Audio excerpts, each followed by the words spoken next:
Al-Hamadan a reçu une forte gifle au Soudan, après le renversement du système d'Omar al-Bashir et le transfert du pouvoir dans le pays au conseil militaire dirigé par le général Abdel Fattah al-Burhan.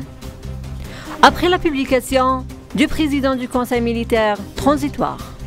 du ministère soudanais de la Défense et du président de la comité suprême de la sécurité, le major général Awad bin Awad, de son démission et la sélection de la première équipe Abdel Fattah al-Burhan en tant qu'un président du conseil militaire. Aujourd'hui, Al-Hamadan voit ses rêves et ses projets élaborés au cours des dernières décennies dans lesquelles al-Bashir a conduit le Soudan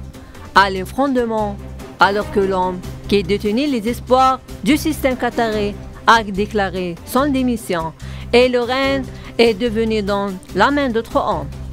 Un solide militaire, al-Burhan a été le dirigeant des forces terrestres et supervisé sur les forces soudanaises au Yémen en coordination avec Mohamed Hamdan Hamidati, le commandant des forces de soutien rapide. Le coup d'Al-Hamadan reçu était très douloureux. Et il ne s'agit pas seulement de l'effondrement du pouvoir d'al-Bashir au Soudan,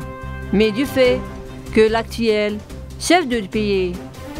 est une figure militaire proche de son environnement arabe et occupe une position conforme à la sécurité nationale arabe, ce qui signifie que cela ne correspond pas au plan d'Al-Hamadan, surtout qu'il supervisait les forces soudanaises, participe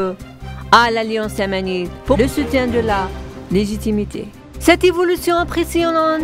constatée sur la scène soudanaise vient de confirmer que les ambitions et les espoirs subversifs d'Al-Hamadan sont au risque et que son projet destructeur a reçu de nombreux coups dans l'arène de la guerre, de la politique, notamment à la lumière du triomphe de l'axe du Quator arabe sur le projet qatari au Yémen, en Libye, en Syrie et en Irak.